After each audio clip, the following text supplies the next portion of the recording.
دارشان اگه امکانش هست به من میگید که امروز چون هم چیزو داری هم میشناسی بچه ها رو دو طرف برای جبهه شیر و خورشید در واقع اگه نمایندگان هستن چه کسانی هستن برای صحبت و اینها و برای انجمن زن زندگی آزادی یا شما یا آریا لطف کنید بگید کیا هستن که من اسامیشون رو بنویسم.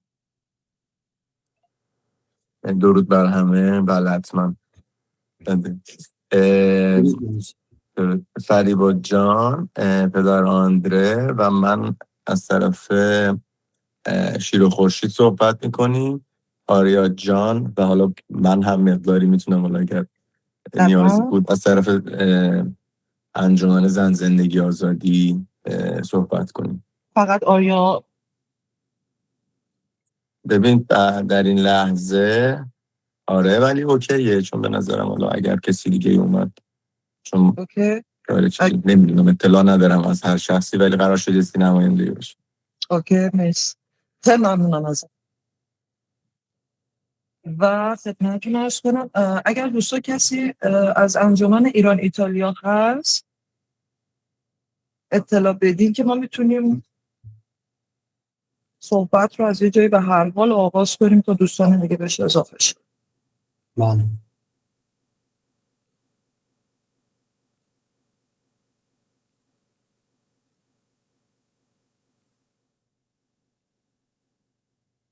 آقای مهدی که فرموده جزء مشخص شد؟ نه دستشون هم بالاست. من عذرخواهی میکنم. میخواید صحبت کنیم باشون؟ صحبتاشون بشنم. آقای مهدی من درخواست براتون فرستادم، تایید بکنید. میتونید بفرمایید. فرمایشتون.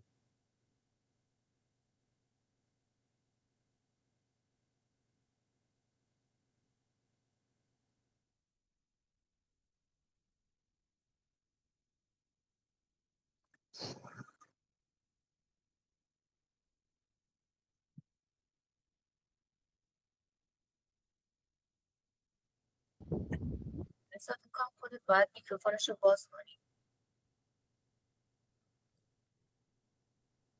من واسه همین ریپورت چیدم از همین بود مشکل من که اصرار داشتم از قبل دوستان که سوال میکنن ایمیلش، حالا دفعه اول همینجاش هم خوبه ولی از دفعه بعد ایمیل همه رو داریم میتونیم از قبل دسترسی بدیم که دفعه بعد من به شما میسپرم عزیزان. نه که وقت دوستان میدونم که وقت چون مسلما بچه‌هایی که کار دارن وقتشون خیلی از ما با ارزش تره که تشریف فورا دوست ندارم وقتشون گرفته بشه. تا همین الان 15 دقیقه گذشته. من اگر آریا دستشو بالا آورده بود. آریا بله آره بله درود بر شما. خوبین؟ سلامتین؟ ممنونم، متشکرم. شما خوبین؟ خیلی خوشبختم از آشناییتون. آریا هستم از انجمن DVL، مؤسس و سخنگوی انجمن هستم امروز. و قبل از هر چیز خواستم اول تشکر بکنم بابت زحمتی که کشیدین بابت برگزاری این ایونت و در ادامه خواستم بگم که من شوربختانه میتونم حدود نیم ساعت تا 40 دقیقه در خدمتتون باشم. حالا اگر که سوالی یا پرسشی از طرف انجمن ما هست که من میتونم پاسخگو باشم، من در خدمت دوستان هستم. همچنین خواستم خواهش بکنم که دوستان خودشون رو معرفی بکنن. حالا مینا و شهره رو من تا حدودی شناخت دارم، دوست عزیزمون رضا رو من تا به حال ندیدم. حالا اگر خودشون مایل باشن یه صحبتی بکنن ممنون میشم. خواهش میکنم. من بدترین کار تو زندگی این بوده که خودم معرفی کنم، ولی حالا مسلما شما اینقدر که سرتون شلوغه متاسفانه یادتون نیست. چندین بار ما محمد سلام علیکم داشتیم، احوال پرسی هم کردیم توی تجمعات. به حال من هیچی، من فقط یک شهروند عادی هستم. تو این چند روز خیلی از من پرسیدن برای اینکه رزومت رو باید ارائه بدی. من مثل هر شهروند دیگه ندارم که رزومه باید مثلا چطور میکار بکنم، ولی به حال اینکه همیشه از شما ممنون بودم، از همه بچه‌ای که زحمت میکشن وقت گذاشتن. فقط یک عضو کوچکی از یک جامعه مدنی هستم همین. و میزبان شما امروز در واقع خانم مینا هستم. من صرفاً توی بخش فنیش بیشتر کمک میکنم و در خدمتتون هستم. فقط بتونم یک نقش خیلی کوچکی این وسط داشته باشم برای اینکه این اتفاقی که این هدفی که داریم برای این جلسه همه ما، نه اینکه فقط مال ما نیست، همه ما دوست داریم که همه با هم دیگه متحدتر باشیم برای اینکه به هدفمون برسیم. صرفا همین. من رزومه کلا خاصی در هیچ چیزی ندارم در زندگیم هم حتی. بنابراین یک شهروند حمله بر جسارت نباشه، صحبت از رزومه نیست، صرفا جهت نه بله متوجه شدم. نه این مقداری آشنا بشیم. اگر نه که نه خواهش میکنم لطف داری شما. نه بخاطر اینکه نه منظورم شما نه، منم چون این چند روز خیلی دوستان مشکل با من داشتم، بخاطر اینکه همیشه من تو سایه الان چون فرصت هست سریع بگم تو همه تجمعات، بیشتر اون تجمعات، چون من خارج از روم زندگی میکنم متاسفانه یا خوشبختانه، خارج از روم هم 1-2 ساعتی فاصله دارم با روم. توی همه تجمعات مهم سعی کردم چک کنم، ولی خب همیشه یه گوشه‌ای بودم، یعنی اینطور نبوده که کسی من بشناسه.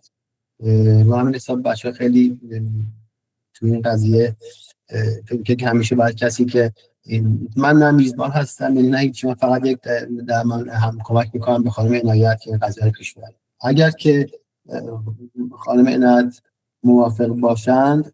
آقای علیرضا هم لطف میکنی ببخشید دیگه، اشکالی نداره داریم. آقای علیرضا بله علیرضا بله ایشون هم براشون درخواست فرستاده شد. بسیار خب. من فکر میکنم که چون آریا جان دست بالا بردن آقای علیرضا. بله براشون درخواست فرستادم، الان میکروفونشون باز. دوستانی که دستشون بالاست یا درخواست براشون فرستاده میشه، درخواست اگر جواب بدن میکروفونشون بلافاصله باز میشه. آقای علیرضا فوزی و خانم مرضیه حسینی، بله اون دوستی بودن که قبل از جلسه بهتون میگفتم خانم. بله ما نهایتا دوستان من یک تایمر بذارم اینجا، ما 2 دقیقه دیگه صبر میکنیم و هر کسی که ما پیوست اوکی یا شروع میکنیم، چون دیگه بیشتر از این نمیخوام وقت بگیریم. آریا جان هم گفتم که زیاد وقت هم دوست داریم بیشتر حضورشون استفاده کنیم. تایمر رو بالای صفحتون اگه با موبایل هستین بالا سمت چپ صفحه میبینید که 2 دقیقه دیگه ما شروع میکنیم.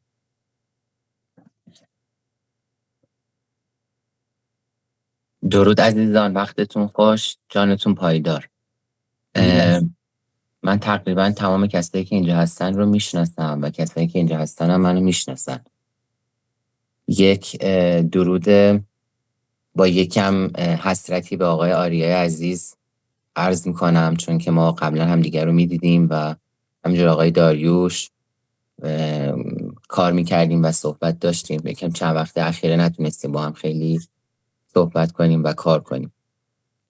از این جلسه به نظر من خیلی میشه نتایج خوبی گرفت و خیلی کارهای زیادی میشه انجام داد و خیلی سازنده و مثبت میتونه باشه و لزوما هر چیزی که ظاهرش منفی باشه یا حالا یکم تنش داشته باشه قرار نیست نتیجه منفی داشته باشه. من پیشنهاد دارم متواضعانه و با واقعا عشق که یک سری مسائلی نیاز به روشنگری و شفافیت داره. روشنگری و شفافیت لزوما نیاز به بیرحمی نداره، میشه با خیلی صلابت و با صداقت. اگر که ما حالت قضاوتگر بیرحمانه نداشته باشیم به هم دیگه، روشنگری و شفافیت خیلی کمک کننده است. و من اصرار دارم که محیطی که اینجا هستش علاوه بر حرفه‌ای بودنش یک حالت بیشتر درک و همجوری که توی این فایلم بود حالت هم‌افزایی و درک متقابل داشته باشه. منتها چون شرایط الان توی جامعه مدنی ایران و کلاً توی حالا چه خارج از کشور چه داخل کشور یک شرایطیه که ما کار داریم برای انجام دادن. برای همین من پیشنهاد دارم که یک سری مسائل مهمی رو مطرح کنیم، به قول انگلیسی یعنی هدان بریم توش و باش مواجه بشیم که چرا یک سری مسائلی که توی حالا از جامعه خودمون توی ایران توی روم هستش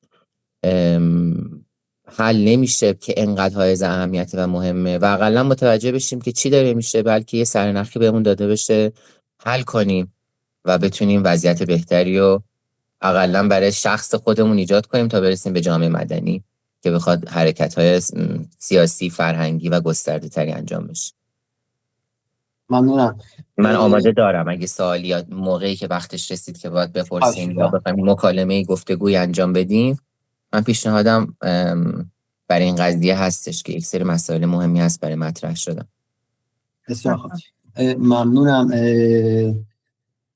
فکر میکنم که باید شروع کنم چون دیگه خیلی شروع کنیم. بله شروع. از دوستان من فقط یک سریع برم اینجا که می‌بینید دستور جلسه قبلا برای همه دوستان فرستاده شده. این چیزیه که دوست داریم تا آخر جلسه بتونیم بهش برسیم. همه اینا مسائلی که تا الان مطرح شده و چیزای مهمی بوده که اون اتحادی که باید میوده رو از ما گرفته. میدونم که همه با تمام دلسوزی و با تمام عشق و با تمام عشق و خواست قلبیشون دارن فعالیت میکنن. چیزی که امروز اتفاق افتاده اینه که همه ما میدونیم که هر تشکلی چقدر داره زحمت میکشه و حتی بچه‌هایی که میان مثل خود من ناشناس میان تو تجمع حضور دارن، حالا دارن با تمام عشقشون این کاری میکنن. بنابراین اصلا بحث این نیستش که چرا اون این کار کرد، چون هر کسی که این کاری انجام میده، به قول ایتالیا میگن که کی لور از بالیا، اگر کسی کاری انجام میده حتما ممکنه اشتباهی هم یا خواسته یا ناخواسته، مثلا ناخواسته تو این قضیه اتفاق بیفته. بنابراین اصلا مهم نیست که این اتفاقا بیفته، مهم اینه که بتونیم از این اتفاقا عبور کنیم تا به هدف اصلیمون برسیم. چیزی که در اول جلسه میخوام از دوستان بپرسم، خیلی از بچه‌ها هستن چون این ویدیو قرار تو یوتیوب گذاشته بشه متاسفانه شناخت کافی از تشکل‌های سیاسی به هر دلیلی اونطوری که باید ندارن. من از همه انجمن خواهش میکنم که من فکر کنم 2 دقیقه کافی باشه برای هر دوستی. 2 دقیقه انجمنشون رو معرفی بکنن و بگن حالا کی تأسیس شده، چه اهدافی دارن، کجا فعالیت میکنن، توی چه شهری هستن، که بچه‌ها بتونن با این آشنا بشن. بنابراین اگر فکر میکنید 2 دقیقه کافیه، از دوستان عزیز شروع کنیم. در حین جلسه کسانی که از انجمن‌ها از تشکل تشریف میارن و میکروفونشون وصل نیست، لطفاً دست بالا ببرن. من در همون لحظه یک درخواستی براشون میفرستم، با اکسپت اون درخواست میتونن میکروفونشون رو باز کنن که اینطوری وقتمون گرفته نشه. میزبان شما تاکید میکنم خانم عنایت هستن، من فقط دستور فنی هستم. خانم عنایت اگر چیزی میگم دیگه بشه، نه من فقط خیلی مینا خلاص کنیم.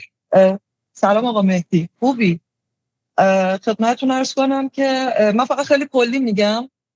این اتفاقی که الان اینجا هستیم در واقع کاری بوده که من شهره آغاز کردیم و با هدف این که بتونیم یک نشستی ایجاد بکنیم، افراد بیان کنار هم با همدیگه گفتگو بکنن، چون این ارتباط بین تشکل‌ها و جامعه مدنی وجود نداره و در واقع من و شورا با این هدف که خب جامعه مدنی باید براش بیشتر برنامه‌ریزی بشه، بیشتر ارزش گذاری بشه، بیشتر توضیحات داده بشه، چون همونجور که شاهمون میفرمایند، شاهزاده رضا پهلوی میفرمایند، اولویت اول جامعه مدنیه. جامعه مدنی که باید آگاه بشه، باید آموزش داده بشه، باید بهش اطلاع رسانی بشه، بهش شفافیت داده بشه.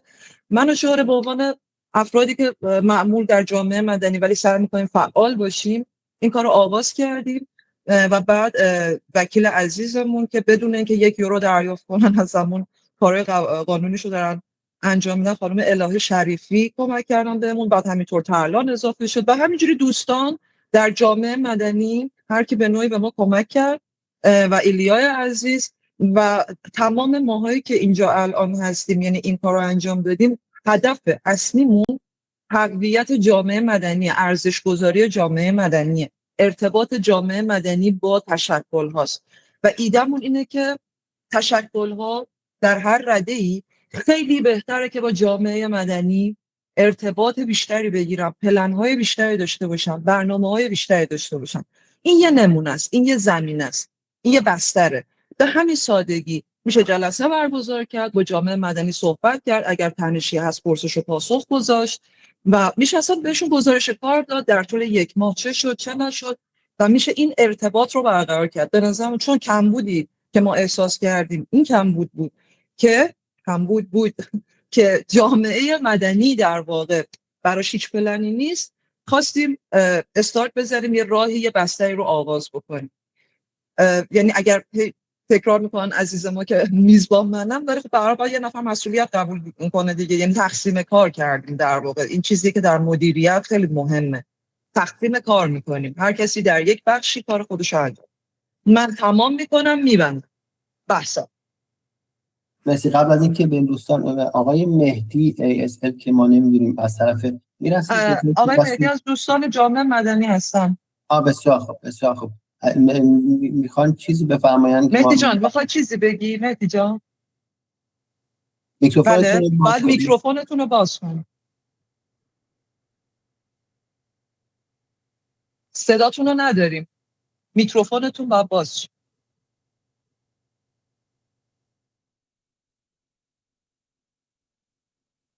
خب حالا تا ایشون میکروفونشون رو بفرمایید. میکروفونتون بسته است. نه الان دارید صحبت میکنید، میکروفونت بسته است. کنار لوگوی ویدیو میکروفونتون بسته است مهدی جان.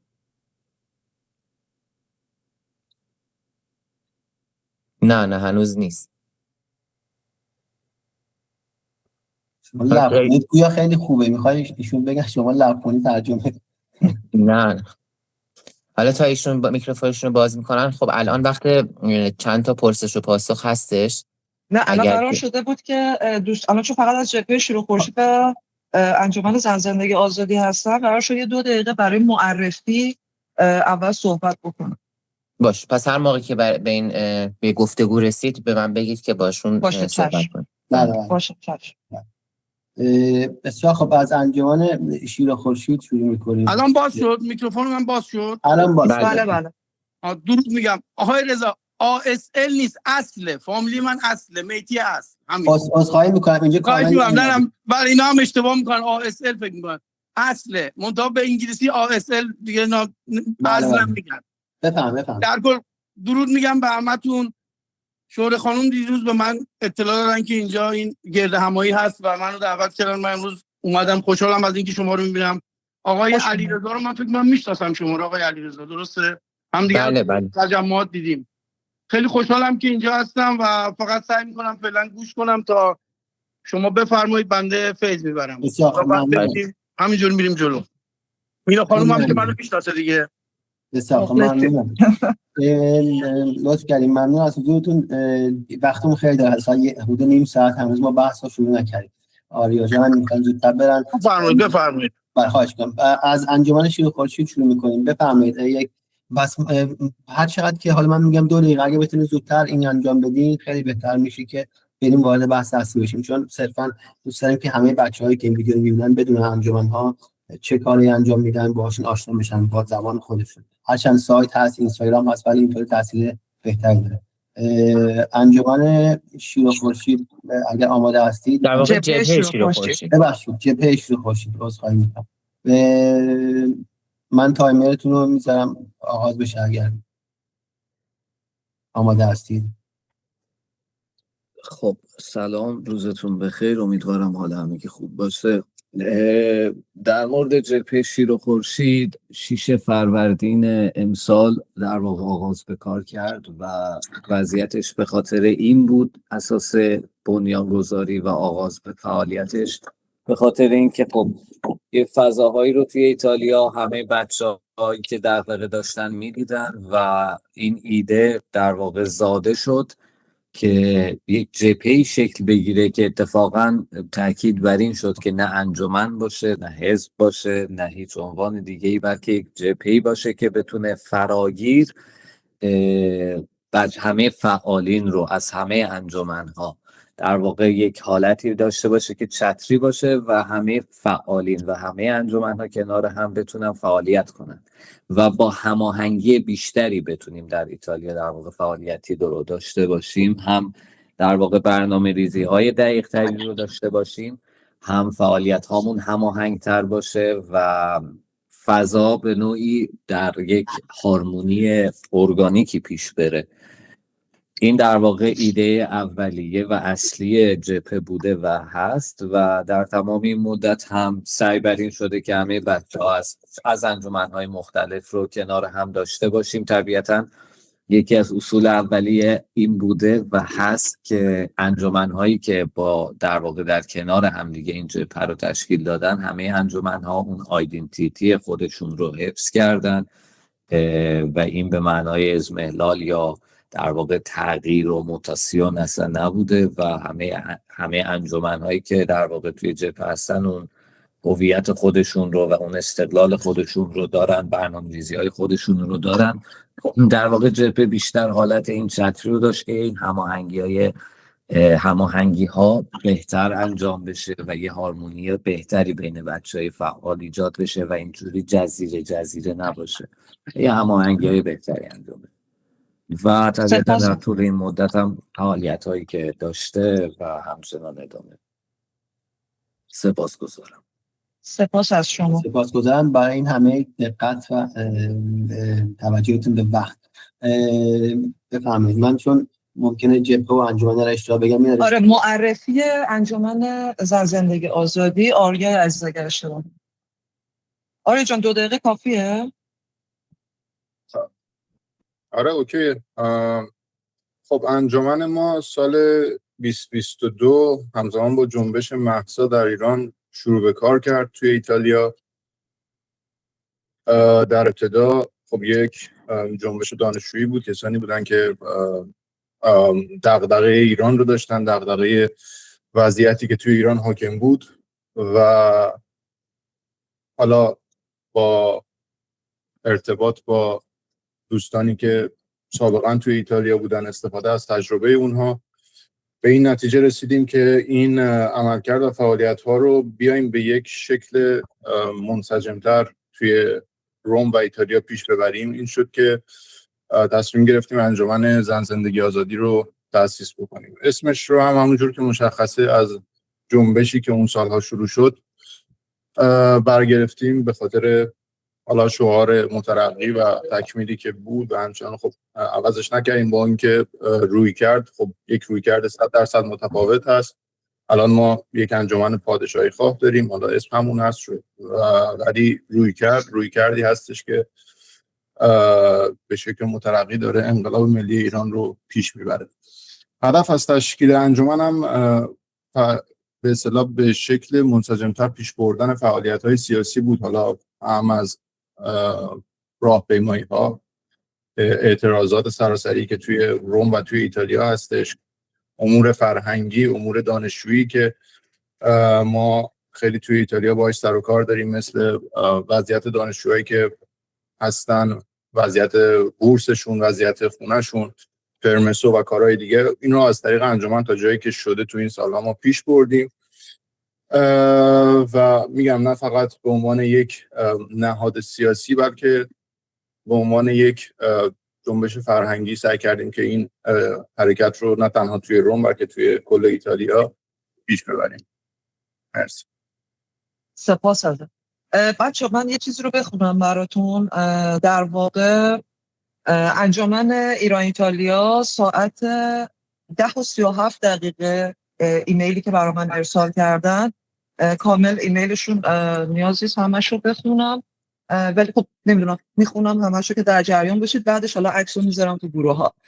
سرکار خانم عنایت پیرو مکاتبه قبلی به اطلاع میرساند که سند ارسالی اخیر شما تحت عنوان دستور جلسه و چارچوب بنیادین گرد همایی توسط هیئت مدیره انجمن ایران ایتالیا بررسی و به اتفاق آرا مردود اعلام شد. از اونجا که این انجمن صراحتا شرط حضور خود را محدودیت کل زمان جلسه به 45 دقیقه اعلام کرده بود، اقدام شما در نقض یک جانبه این توافق و تحمیل زمانبندی خود، من میتونم متن ایمیلمو بفرستم که فقط پیشنهاد دادم اگر دوست داشتن میتونن زمانش رو بیشتر کنن، اگر نه که با همون زمان 45 دقیقه باشن، در کنار تغییر فرمت جلسه به یک مجمع عمومی رسانه‌ای با منشورهای انضباطی غیر متعارف از جمله حق قطع صدا، استنطاق تشکل‌ها، پخش یوتیوبی پذیرفتنی نیست. این انجمن حضور نمایندگان خود را در نشست ساعت 10:30 امروز لغو می‌نماید. انجمن ایران ایتالیا دارای ساختار حقوقی مستقل، شورای مرکزی و مدیریت قانونی است و طبق اساسنامه تنها در برابر مجمع عمومی و اعضای رسمی خود پاسخگوست. با این حال ما اعلام آمادگی کرده بودیم تا در یک گفتگوی دلسوزانه برای بررسی راهکارهای هم‌افزایی شرکت کنیم، نه در یک جلسه بازجویی مجازی تحت عنوان بررسی و ارزیابی عملکرد تشکل‌ها.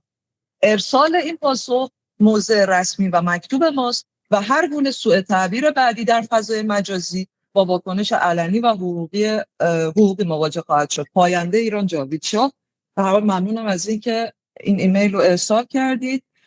ما با اجازهتون میریم با همین دوستانی که تشریف دارن صحبت میکنیم در مورد موضوعات و دوستان نظر در جبهه شیر خورشید در دیوی در واقع زن زندگی آزادی در مورد مباحثی که هست نظر خودشون رو اعلام میکنن. دوستان دیگه هم میدونید دیگه الان یه محدودیتی وجود داره که انجمن ایران ایتالیا نیست، اما دوستان عزیز شما مختارید سوالاتی که حتی از انجمن ایران ایتالیا دارید رو اینجا عنوان کنید. شاید دوستان بعداً این ویدیو رو دیدن برنامه نشستی کاری چیزی که با شرایط خودشون هست ایجاد کنن و به سوالات شما جواب بدن.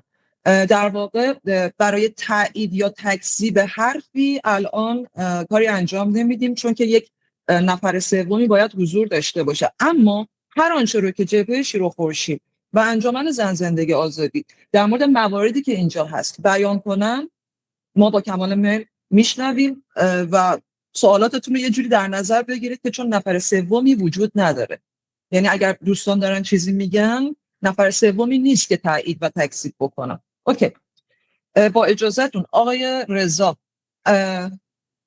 ایلیا جان بله. شما در حال حاضر سوالی تا اینجا برای معرفی که ندارید چون ما میخوایم بریم اتفاقا دارم. دارید بفرمایید. بله.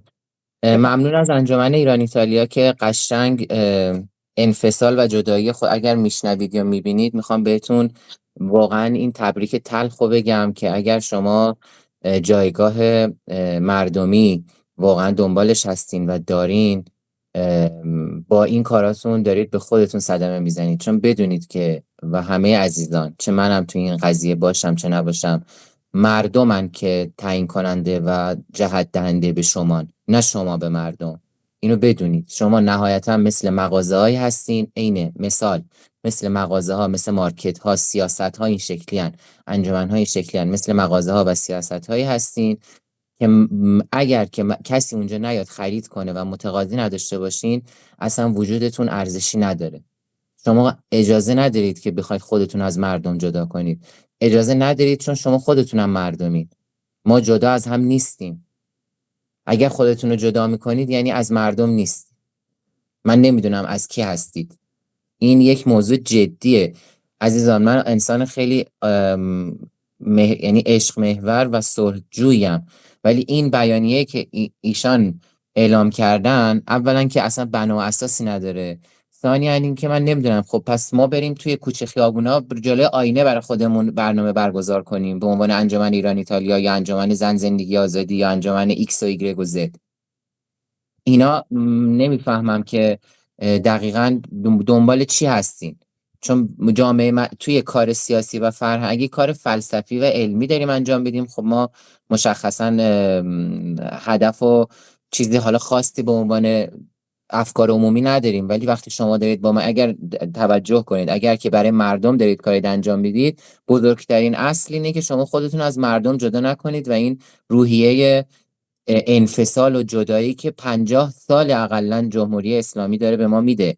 ما شهروند درجه 2 3 4 ما جداییم، ما حساب شده نیستیم اگه یه سری چیزا رو نداشته باشیم. این همون با یک ادبیات دیگه همون روحیه است که ما خودمون پروتکل‌های خودمون رو داریم، ما خودمون اصلا صلاح نمیدونیم بیم. نه اصلا شما میتونید اینجا نقض بشید، میتونید یکی رو نقض کنید. اینجا فضای آزاده.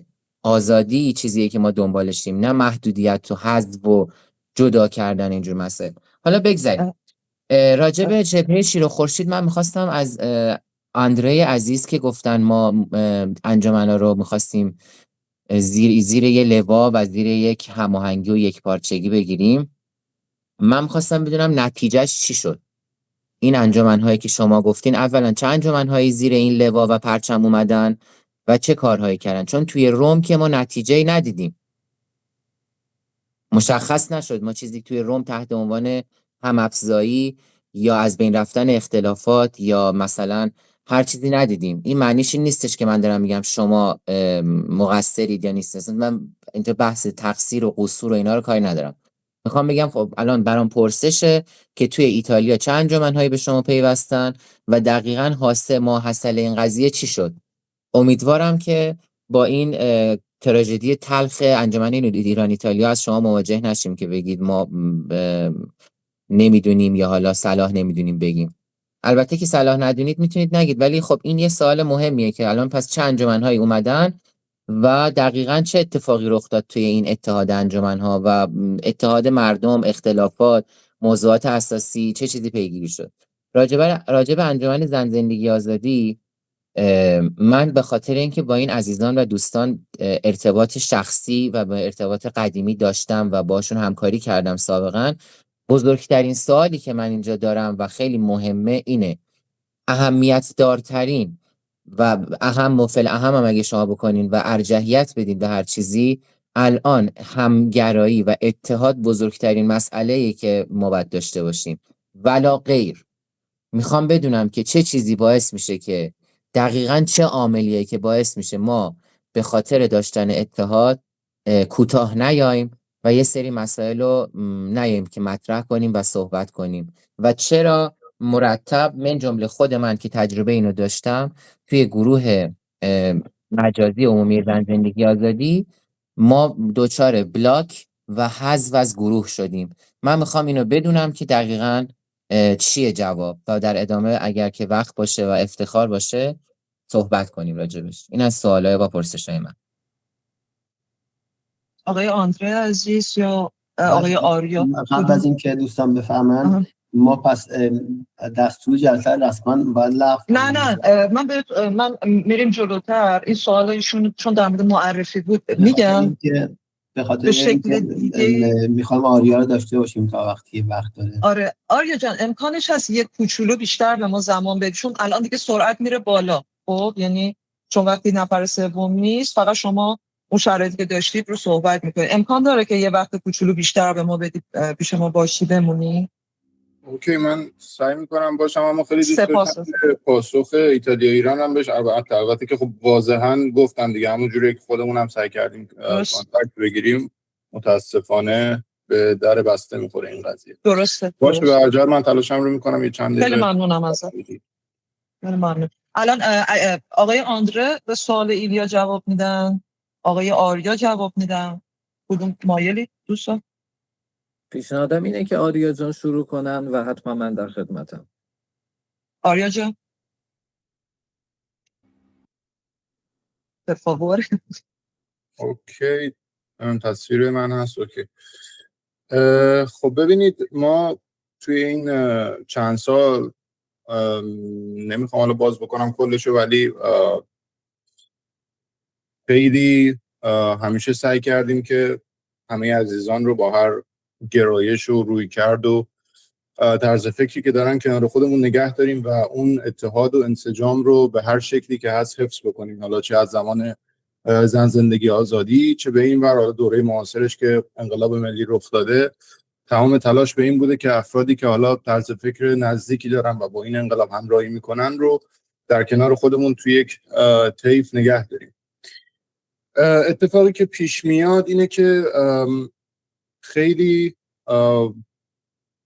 این استکاک میره بالا زمانی که این همفکری‌ها، این تضادهای اخلاقی به اوج خودش میرسه و حالا یه مقداریش کنترل شخصی هست، یه مقداریش حالا تنش‌هایی هست که بین نگرش‌ها وجود داره و این یه مقداری داستان اون اتحاد رو مشکل میکنه واسه حالا کسی که میخواد اون کل رو ایجاد بکنه. یه مقداری مشکل زا هستش، اما همیشه تلاش بر این بوده که دعوت به صبر بشه، دعوت به گفتگو بشه. حالا کسانی که من رو میشناسن میدونم همیشه سعی کردم که حالا به صورت حضوری چه به صورت مجازی جلسات رو برگزار بکنم و دوستان هم حرف همدیگر رو بشنون، بلکه به یک راهکاری برسن که خب هر از گاهی این به جواب رسیده، ولی خب بیشتر اوقات متاسفانه به در بسته خورده. دلیلش هم این بایس بودنی هست که یک مقداری حالا توی ما ایرانی‌ها متاسفانه وجود داره و اون انعطاف پذیری که میبایست خیلی درمون وجود نداره. پس من خیلی روک بگم این روحیه رو خیلی باید توی خودمون تقویت بکنیم.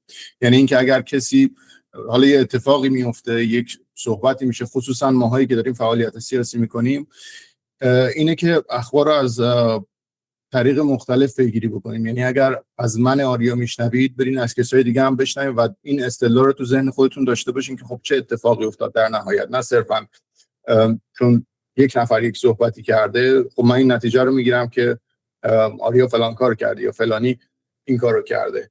این یه مقداری متاسفانه توی بچه‌ها وجود داره، حالا چه کسانی که توی تجمعات شرکت میکنن، چه کسایی که دارن حالا اسمن دارن فعالیت سیاسی میکنن. این آگاهی باید درشون وجود داشته باشه که بک‌گراند چک بکنن، تاریخچه افراد، تاریخچه انجمن‌ها، گروه‌ها رو نگاه بکنن و منطقی تصمیم بگیرن که ببینن کجا این اشتباه رخ داده، این انجمن، این گروه چه کارهایی انجام داده، آیا اگر من ازش دعوتی کردم پاسخگو بوده یا نه، آیا تا حالا دعوت به همکاری، دعوت به گفتگو کرده یا نه. اینا همه فاکتورهایی هستن که به نظرم افراد باید در نظر بگیرن واسه داشتن استدلال منطقیشون. در مورد گروه‌های تلگرامی هم خب مدیریت همیشه به این رویه بوده که سعی بشه جو رو آرام نگه داره و با تمرکز به اهداف اصلی که همه ما توی حداقل شهر روم داریم و اون هم تجمعات و اخباری هستش که از ایران میگیریم تا بتونیم تصمیم شفاف و درستی رو بگیریم.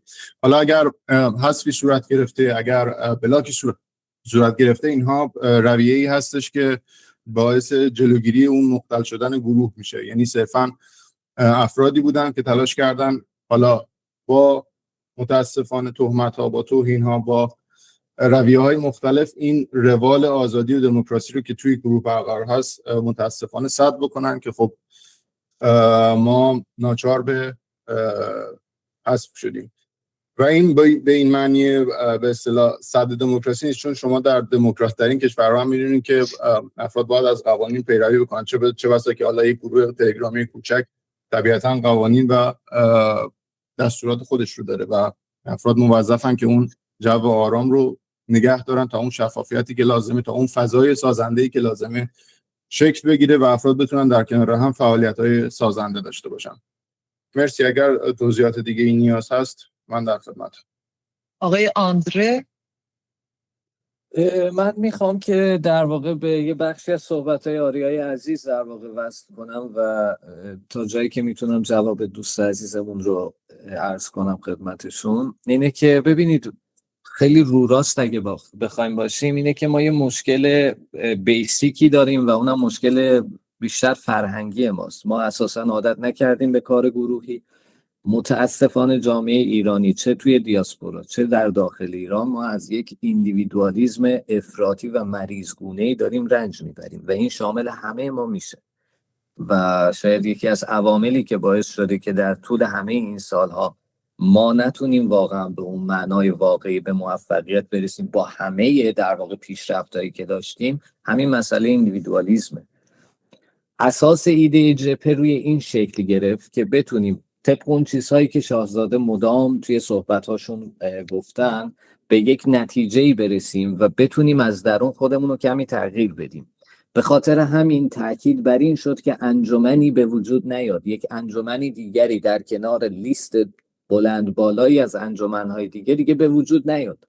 یعنی اون چیزی که در نظر و هدف اساسی اصلی ما بود این بود که یه انجمن دیگه بزنیم، حالا یک پرزیدنت، ویچه پرزیدنت، یک شورا و این داستان‌ها متاسفانه مانع کار میشه و وقتی که یک تجمعی مثال تجمع یک در واقع نمونه خیلی شاید جزئی از این داستان باشه، وقتی یه تجمعی یا یه اکتی انجام میشه بیشتر به سراغ این بریم که ببینیم که خب این انجمن ما چقدر در واقع تونست آدم جمع کنه یا چقدر تونست این کارو کنه یا چقدر تونست کار دیگری انجام بده.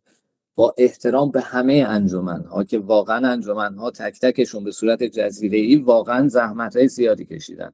تصور بر این بود که و هنوز هم هست که یک فضایی فراگیر ایجاد بشه که ما تمرین کنیم که از این ایندیویدوالیسم کمی جداتر بشیم. این در واقع اون ایده اصلیه هست و صرفا هم هدفمون این نبود که فقط تجمع برگزار کنیم که مثلا جبهه شیر و خورشید بیاد اعلام و یه اعلانی بده که ما امروز میخوایم تجمعی برگزار کنیم و فردا اینو مثلا به عنوان یک کارنامه‌ای داشته باشیم که ما این تجمع برگزار کردیم.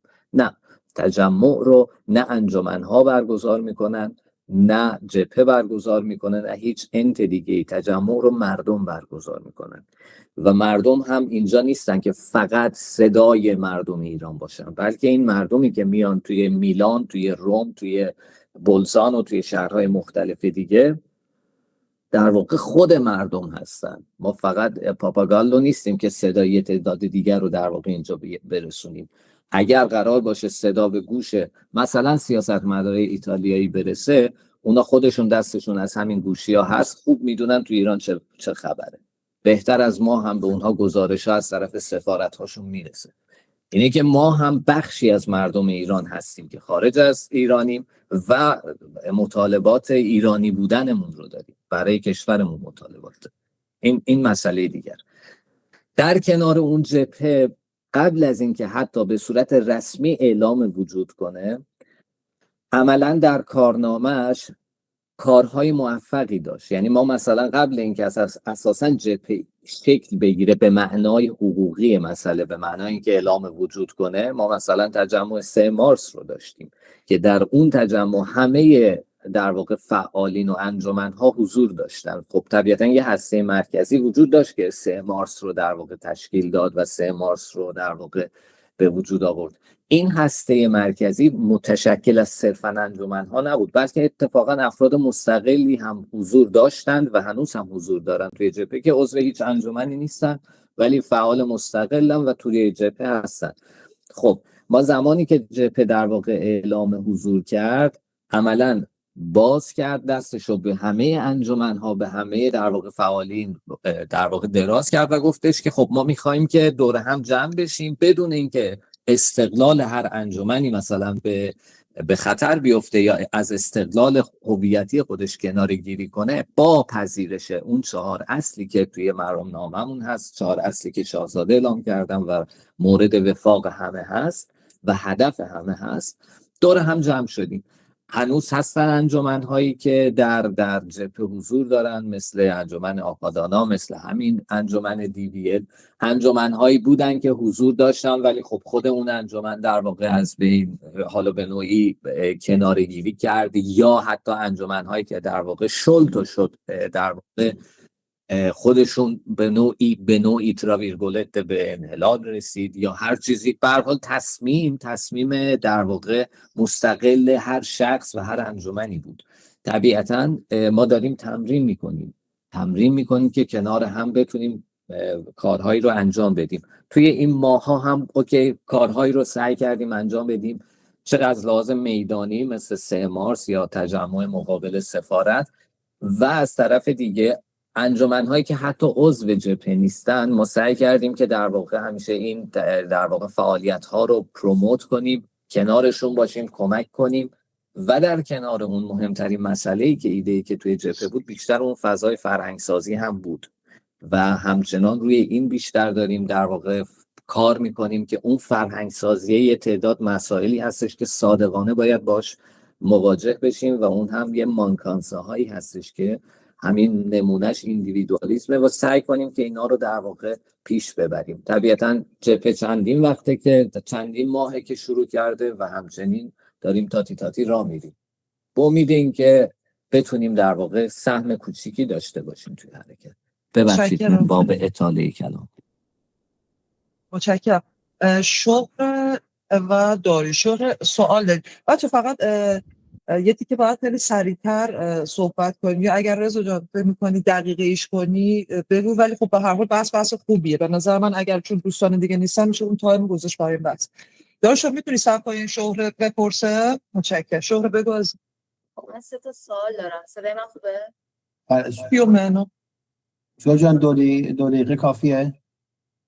من سوالام خیلی کوتاهه، ولی 3 تا سوال صحبت‌های آریا. اولیش اینه که گفتن که تحت عنوان انجمن زن زندگی آزادی خیلی تلاش بر همگرایی بوده و پذیرفتن آدمای مختلف و عقاید مختلف، چیزی که در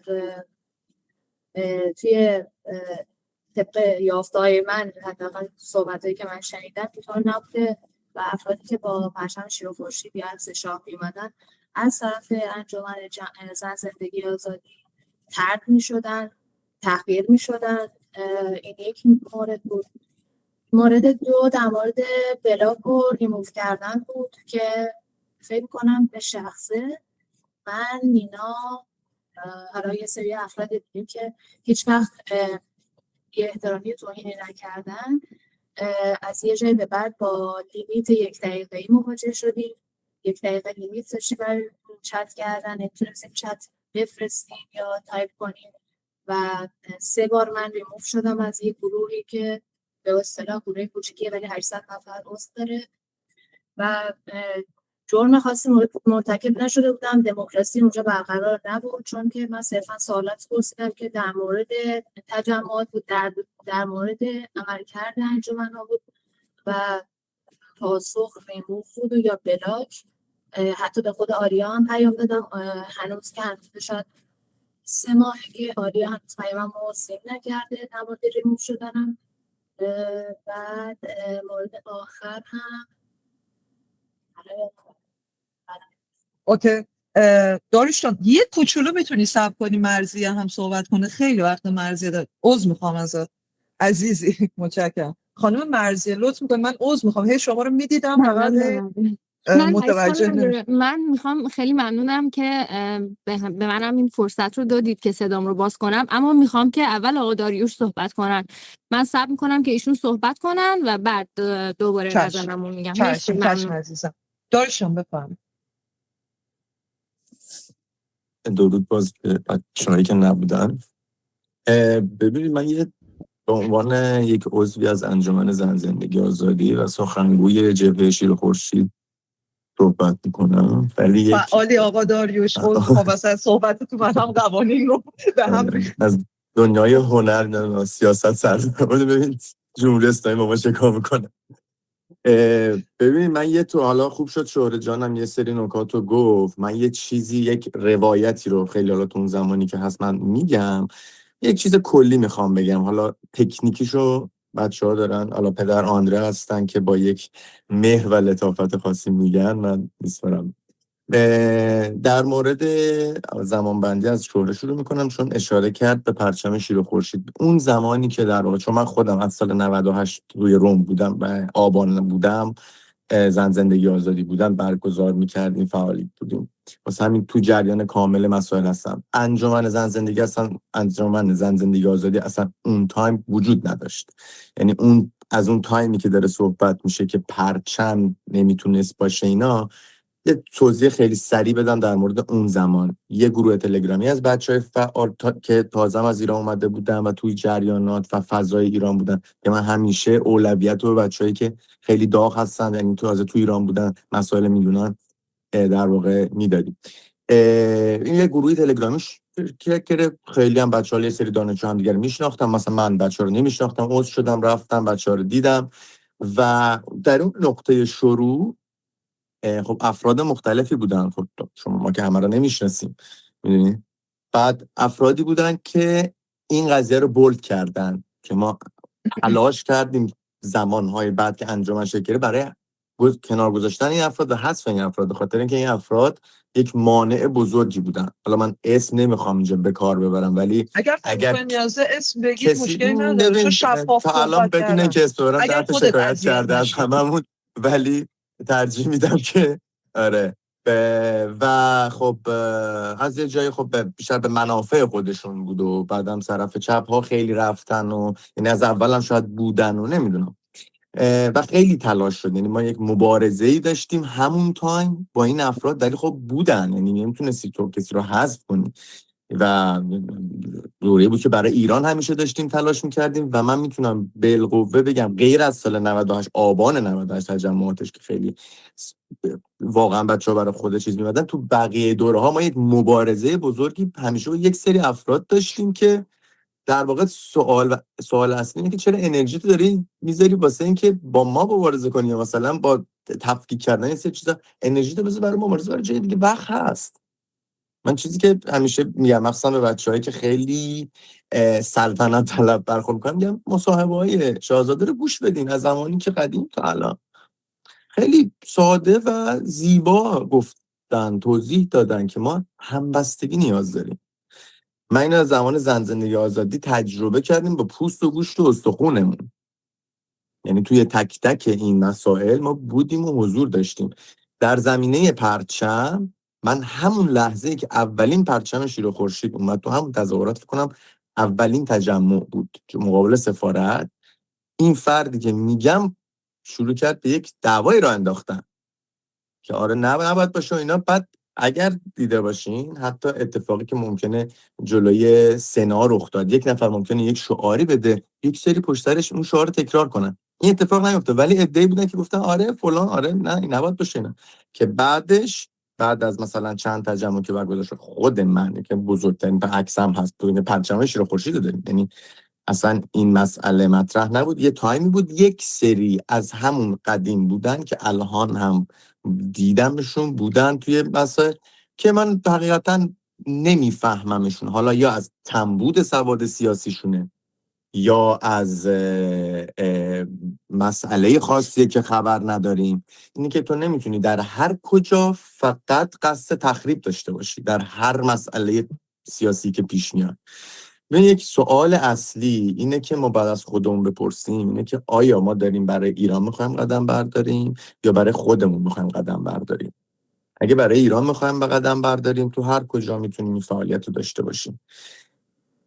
خیلی اوقات خیلی از بچه‌ها خیلی نظرهای خاصی دادن نسبت به بچه‌هایی که کار سیاسی قبلا کرده بودن. ببین ما یک تجربه سیاسی رو تو زن زندگی آزادی گذروندیم در دل چپ‌ها، یعنی اینو با قدرت میگم و به شدت سخت بود. یعنی اون زمان واقعا کسایی که حضور داشتن میدونستن تو جلسات زیاد برگزار میشد و اون جلسات بحث بالا میگرفت، تعداد زیادی بود، خیلی مسائل مطرح بود. یه تجربه سیاسی کسب شد. این چیزی که پدر آندره الان گفت، این که ما در واقع یاد بگیریم اینو که بشینیم یه جا صحبت کنیم حل کنیم، ولی صحبت کنیم نه زیر سوال ببریم. شوره جان شما این نکته عرض کردی در مورد گروه، حالا من کلا سیستماتیک هم متفاوته، منم عضوی هستم، ولی زیر سوال بردم و سوال پرسیدن یه چیزه. شما یه موقع میاد پیش من یه سوالی میپرسی، من جواب میدم. اگه جواب من قانت نمیکنه و 2-3 بار میپرسی، خب من دیگه جواب پاسخی نمیتونم بدم دیگه، چون پاسخ من اونه. وقتی شک همیشه باشه به جایی نمیتونیم برسیم. شما یا با پاسخ من قبول کنی یا پاسخ من قبول نکنی. شبهه رو برطرف بکنی و پاسخگوی شفافتر. اگه اجازه بچه بدین من قطع جلسه رو باید ترک بکنم به خاطر اینکه همزمان گذشت، الان 1 ساعت از جلسه گذشته و هنوز به تاپیک اول هم نرسیدیم. حالا این بحثی که شما شوهر جان باز کردی اصلا اوت اف کانتکست، یعنی یه بحثی رو دوباره با اینکه بارها توضیح داده شد هم توی گروه هم به صورت پی وی واسه شخص شما و هم به صورت حضوری بهنام با شما صحبت کرد، خود من هم با شما صحبت کردم، ولی خب ظاهرا شما میخوای کلا بحث و گفتمان به این مهمی رو تقلیل بدی به یک مسئله شخصی که اینجا وجود داره که خب متاسفانه من اینو خیلی سازنده نمیبینم. اگر که آره جان من مایل میتونم هستیم سریع که برسیم به موضوعات من میتونم اونجا صحبت بکنم، اگه نه که من جلسه رو ترک خواهم کرد. یه لحظه به من فرصت بدید تمام دوستان. آره جان من به خاطر که الان شما سریع فقط بخش خودتون، یعنی بخش انجمن زن زندگی آزادی در قبال این مسائل چه اتفاقی و چه مسئولیتی داشتون صحبت بکنی، سریع با اجازهتون میپرسم شما بخش زن زندگی آزادی رو بگید، بعد دیگه هر جور سلام کنید. در مورد دوستان عذر میخوام بحثمون خانم مرزیه حواسم بهت هست که باید اتفاق بیفته، ولی دیگه داریم بداهه کارهای انجام میدیم و سعی میکنیم برای شرط بمونیم. دوستان ما کنار هم میمونیم و صحبت میکنیم و اتفاقا من یه ایده خیلی خوب دارم برای بعد از اینکه حالا با دوستان در انجمن و اینا صحبت میکنیم، دوستانی که مایلن بمونن میتونیم یه برنامه خوبی داشته باشیم. استقبال از شاهزاده رضا پهلوی در ایتالیا. انجمن زن زندگی آزادی، آریا جان، در این جریان استقبال چه مسئولیتایی داشت، چه آگاهی داشت، چه زمان با خبر شد نشد و اصلا اطلاعات باش چطور شیر شد و اینکه چرا استقبال انجام نشد از طرف میزانی که برای انجمن زن زندگی آزادی هست. بسیار هم عالی. همونطور که توی گروه و توی سوشال مدیا، توی تلگرام هم صحبت کردیم، این دعوت حالا به صورت شخصی انجام شد. از دفتر یک سری از افراد گزینش شدن که به صورت شخصی دعوت شدن برای دیدن شاهزاده مستقیما که روز سه‌شنبه توی هتل این دعوت انجام شد. چرا به تجمع نرسید، چرا به استقبال اونطوری که در فراخور شاهزاده عزیز بود نرسید؟ خب این رو باید از انجمن سوال کرد، انجمنی که متاسفانه حضور نداره، به خاطر اینکه همونطور که در جریانش هستین اینها میزبان این رویداد بودن. حالا من اگر اجازه داشته باشم شیر بکنم این تیکرم که حالا توی ریکوردتون داشته باشین. نمیدونم انا صفحه من دارین؟ رضا جان برس به داد تکنولوژی. اوکی اسکرین شیر. اوکی الان میبینین؟ من خیر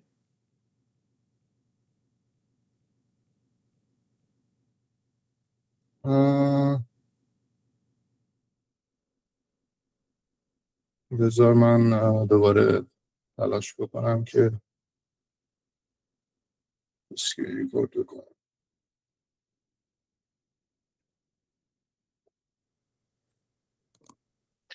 اوکی نمیدونم چرا حالا شیر نمیشه. من میتونم در قالب پیام شاید بفرستم اینجا شیر اسکرین. اوکی الان داریم. صدا نداری رضا؟ حالا چون صفحه من بالا بود نمیومد، الان بفهمم. اوکی بفهم. اوکی همونطور که توی صفحهشون هم مشخص است، خب انجمن ایتالیا ایران میزبان این ایونت بوده و خب اینا از شاهزاده عزیز دعوت کردن که توی ایتالیا حضور داشته باشه و ما حالا چه از انجمن زن زندگی آزادی چه دوستانی که از جبهه بودن به صورت شخصی صرفاً توی رویداد سه‌شنبه دعوت شدن که در این حضور شرکت بکنن. چرا تجمعی صورت نگرفت؟ به خاطر اینکه کلاً 2 روز قبل از دیدن شاهزاده به ما خبر داده شد و این به دلیل مسائل امنیتی نمیتونست فاش بشه. یعنی به ما اینجوری تاکید شده بود که فعلا نمیتونیم این رو با کسی به اشتراک بذاریم، اما میدونستیم که روز بعدش یعنی روز چهارشنبه دوستان از انجمن ایتالیا ایران که خب میزبان این رویداد هم بودن این مجوزی رو گرفتن برای میدون سانتی آپوستولی برای روز چهارشنبه و حالا به اصطلاح دیدار و ببخشید من درست میکنم، میتونم یکم پینگ پونگی بپرسم ازت؟ شما تکمیل بشه بعدش که خب روز چهارشنبه ما اینطوری استنباط کردیم که قرار تجمعی برگزار بشه توی میدون که عزیزان از شاهزاده استقبال بکنن، ولی خب سه‌شنبه گذشت هیچ فراخوانی، هیچ لوگاندینایی پخش نشد.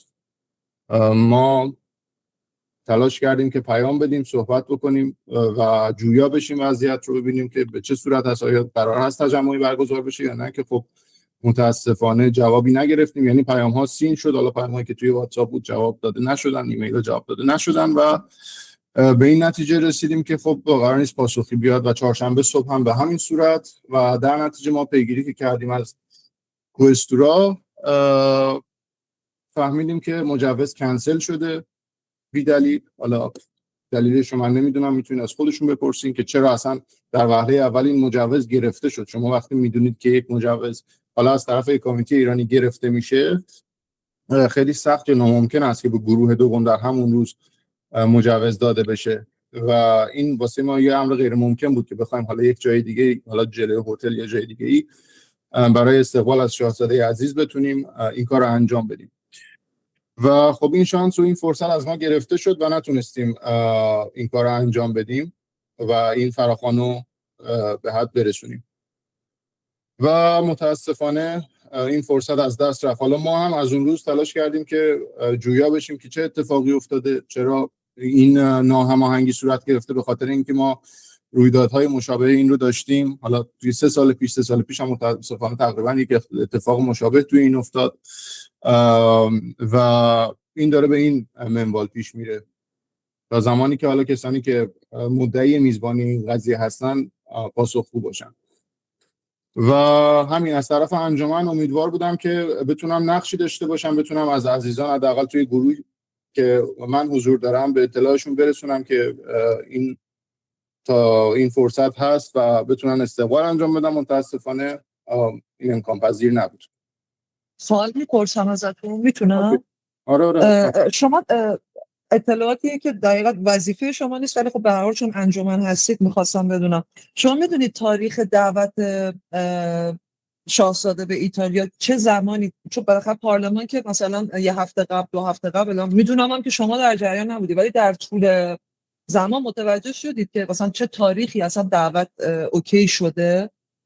ببین این تاریخ حدودی نمیدونستم، فقط میدونستیم که خب شاهزاده اومده روم 100% قرار هستش که پارلمان هم یه دیداری داشته باشه. حالا که چه تاریخی، چه ساعتی، با کی، با چه سناتورایی، اینا اطلاعاتی که خود ما هم حتی در قالب انجمن نداریم. حالا شاید آندره جان بتونه بهتر توضیح بده. ولی بفهم.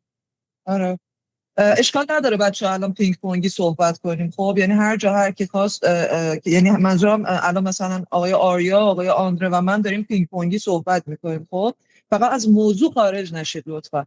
آقای آندره بفرمایید، شما در جریانید برای این سوالی که من گفتم. آریا جان فقط باش که با هم دیگه همجوری پینگ پونگ بریم. آندره جان بفرمایید. آرزم خدمتتون که من یه ریاسونتو بگم. اولا اینکه خب طبیعتا همونجور که آریام فرمودن، طبیعتا میزبانی رسمی توسط انجمن ایتالیا ایران در واقع شکل گرفته بود، لذا همه برنامه ها که اساسا شاهزاده چه تاریخی میان توی ایتالیا و چه برنامه هایی دارن، اینو طبیعتا انجمن محترم ایتالیا ایران در جریان بودن و به غیر از انجمن ایتالیا ایران واقعا کسی نه از طرف حالا افراد مستقلی مثل من، چه از طرف انجمن‌ها تا جایی که هممون در واقع اینو تحقیق کردیم هیچکی نمیدونست. لذا حتی خانم آیسان احمدی اجازه بدید ببخشید چون پینگ پونگی داریم میریم اسکار گفتن چون میکنم. پینگ پونگی. من میخوام شما مطمئنید کسی دیگه در جریان نبودن؟ شما توسط آقای آریای عزیز، آقای داریوش و ما بقیه عزیزانی که تو این جلسه دعوت شدن توسط انجمن ایران ایتالیا دعوت شدن؟ نه اجازه بدید که توسط کی دعوت شدن؟ اجازه بدید که اگر عرایزم تمام بفهم. بشه من سوالتون رو جواب بدم. اوکی؟ بفهم. لذا انجمنی که دعوت کرده همه برنامه ریزی ها بر عهده همون انجمن بود. این یک. مسئله دوم، روزی که در واقع ماها متوجه شدیم که عملا قرار هستش که شاهزاده در واقع در ایتالیا حضور داشته باشه، عملا فکر کنم 1 روز قبل از رسیدن ایشون بود و طبیعتاً این اطلاع رسانی همراه با این پروتکل هم بود که هیچ کسی این اخبار نباید منتشر بشه. طبیعتا وقتی یک چنین چیزی از طرف دفتر مطرح میشه که نباید منتشر بشه، هر شخصی، فکر کنم اینجا همه اعضا و دوستانی که در واقع فعال هستن میدونن که طبیعتا وقتی دفتر یک چیزی رو مطرح میکنه، هیچ کسی به خودش، کسی که حداقل وفادار به شاهزاده است، خارج از پروتکل و درخواست در واقع دفتر شاهزاده عملی رو انجام نمیده. اگر صحبت بر این شده که هیچ کسی، یعنی این عنوان نشده، طبیعتا هیچ کسی بازخواست کرد که شما چرا نگفتید. خب این یه مسئله دوم، زمانی که مشخص شاهزاده قرار است بیارن. بنده شاهد هست دوستان دیگری رفتن دنبال سراغ مجوز برای تجمع برای استقبال از شاهزاده. کوهستورا پاسخ داده بود که مجوز گرفته شده و ما نمیتونیم مجوز دومی رو به شما بدیم. و مجوزی هم که گرفته شده بود همونجور که دوستان گفتن توی میدان سانتی آپوستولی بود و طبیعتا خیلی دورتر از پارلمان و گفته بودن که ما فقط همین رو دادیم و تجمع دیگه ای رو در واقع داده نمیشه. دوستانی که در انجمن بیوی هستن تماس گرفتن با دوستان انجمن ایتالیا که خب ما میتونیم اینجا کمی حداقل مکان رو تغییر بدیم، یعنی دوستان به هر حال به واسطه آشنایی هاشون اینا ما میتونیم یه همچین کاری رو انجام بدیم. ولی خب هیچ پاسخی از طرف ایتالیا ایران داده نشد به این مسئله و این مسئله باعث شد که حتی روز سه‌شنبه‌ای که جلسه دیدار با شاهزاده برگزار شد همه ماها، حالا چه بچه‌هایی که تو انجمن‌های مختلفی هستن چه افراد مستقلی مثل ما، هممون منتظر بودیم که خب چی شد، این بالاخره کی میاد بیرون این لوکاندینا و هیچ لوکاندینایی بیرون نیومد تا اینکه همون روز چهارشنبه صبحش دوستانی که رفته بودن کوهستورا گفتن که امروز صبح مجوز باطل شد. اگر بخوایم اینو خیلی در واقع یه لتورایی داشته باشیم که ما یه مجوزی رو میگیریم که هیچ کس دیگه این مجوز نتونه بگیره، عملاً نتونه بگیره چون کوهستورا دوستان میدونن که نمیده، اونم توی یک شرایطی که خیلی امنیتیه، یعنی صرفا یه تجمع هفتگی نرمال نیست. اومدن شاهزاده است طبیعتا خیلی مباحث امنیتی و اینا هم داره، کوهستورا هم باید مسئولیت اون امنیت رو به عهده بگیره. اینه که یه دونه مجوز داده و مجوز دیگه داده نشده تا روز چهارشنبه صبح مجوز باطل میشه. خب این یه سوال اساسیه از طرف جامعه مدنی که این باید پرسیده بشه. این سوال من خیلی دوست داشتم که دوستان ما در انجمن محترم ایتالیا ایران بودن و خب یک توضیح به من در واقع شهروند نرمال همین جواب بدن که خب اگر شما مجوزی گرفتید چرا برگزار نکردید؟ اگر مجوزی رو گرفتید که نمیتونستید برگزار کنید چرا این پوسیبیلیتی رو به سایرین که توی روم فعال هستن ندادید که در واقع بتونن اینو برگزار کنن؟ و اگر هم نمیخواستید برگزار کنید کما اینکه چهارشنبه صبح خب اینو کنسل کردید. خب خیلی خوب میشد که این شفاف توضیح داده بشه. در واقع این سوال اساسیه که باید پرسیده بشه. این یک مسئله دیگه این که همه افرادی که توی حالا جلسه‌ای که در واقع با شاهزاده تشکیل داده شده بود دعوت شدن، خب هر کسی در واقع اون دعوت رو دریافت کرده بود. این رو هم داشت که جلسه حتی هیچ کسی نمیدونست که جلسه کجا قراره برگزار بشه و ساعتش رو و مکانش رو دقیقاً همون روز اعلام میشه و در همون دعوت اولی هم ذکر شده بود که دعوت نباید منتشر بشه، که یک چنین دعوتی وجود داره و طبیعتا همون جوری که اجازه بدید همون جوری که توی این جلسه تعداد در واقع پروتکل هایی هست اونجا هم یه تعداد پروتکل هایی بود که همه موظف بودن که رعایت کنن. مرسی آقای عزیز. ایلیا جان. بله میخواستم بگم که انجمن ایران ایتالیا که نبودن، خانم فریبا کریمی هم دستشون بالاست میخوان صحبت کنن. من تا یه نکته خیلی ریزی بگم راجع به صحبتایی که شهره و بین آریا شد تا ببندم این قضیه رو. آریا جان موضوع خارج از تاپیک نبود، بررسی رفتار تشکل‌ها جزء تاپیک بود، شما اینو مطالعه کرده بودین و اینکه من متوجه نمیشم که چرا اگر یه چیزی من قطع میکنم در تاپیک بود، منتها از اونجایی که آقای آریا میخواستن برن قرار بود که به اینا برسیم. کلا این نیومدن انجمن ایران ایتالیا همه برنامه رو به هم ریخت به خاطر اینکه بخشی از خب نه ببینید آقا رضا به هر حال ما هم هممون از وقتمون زدیم و اومدیم و دلیل نمیشه چون که یه کسی میخواد بره به موضوعات مهم نپردازیم. من اینو خیلی متوجه نمیشم ولی خب باشه مهمه، حضور ایشون هم مثل حضور بقیه مهمه. فقط خواستم بگم که به هر حال شهره به عنوان یک فرد یک تجربه خودش رو مطرح کرده و این یک موضوع مهمیه، کما اینکه ما تجربیات خودمون هم باید مطرح کنیم و من هنوزم نمیبینم در خلال این مباحث چه نتیجه‌ای برای اتحاد و کنار هم گرفتن آدم‌ها تو رفتار سیاسی چه چیزی داره انجام میشه. حتی این گفتگوی الان هم از طرف انجمن‌ها نبوده و من یه موضوع مهمیه که ما خودمون اینو مطرح مطمئن کردیم دیگه. که ولی من حالا الان برگردیم سر این سوالی که موضوع از و آقای موضوعات آندره دارم، یه سوال از آقای آندره دارم خیلی کوتاه. خودشون فرمودن همین الان فرمودن که 1 روز قبل اطلاع پیدا کردن، درست نشنیدم؟ داریوش بگو، پینگ پونگیه، بگو داریوش اگر نه خواستی. یکشنبه. گفتن که یکشنبه شب. یک روز قبل از اینکه ورود شاهزاده که میشد یک شنبه شد. ببخشید من مگه شاهزاده سه شنبه ورود نکردن؟ نه، جلسه دیدار با شاهزاده رو ما 1 روز قبل فهمیدیم و نمیدونستیم که ایشون چه روزی وارد ایتالیا میشن. یعنی حداقل بنده شخصا نمیدونستیم که دقیقاً چه روزی وارد ایتالیا میشن. میدونستیم که سه شنبه یک جلسه خواهد بود. حتی خب کی اون روزی متوجه که شده؟ کی متوجه شده؟ من روز دقیقاً الان روزش یادم نیست، ولی 1 روز قبلش متوجه شدم که آقای شاهزاده ولی قرار هست. روزا مشخصه ببخشید دیگه. من سه اصلاح شنبه کنم. یک شنبه همه دعوت انجام شد. فکر میکنم آندره جان اشتباه میکنن. یک شنبه تمام دعوت انجام شد چون همه یک شنبه متوجه شدن. من الان میکروفون میدم خدمت خانم فریبا. ببخشید بفرمایید آینده. نه آیا من فرمودن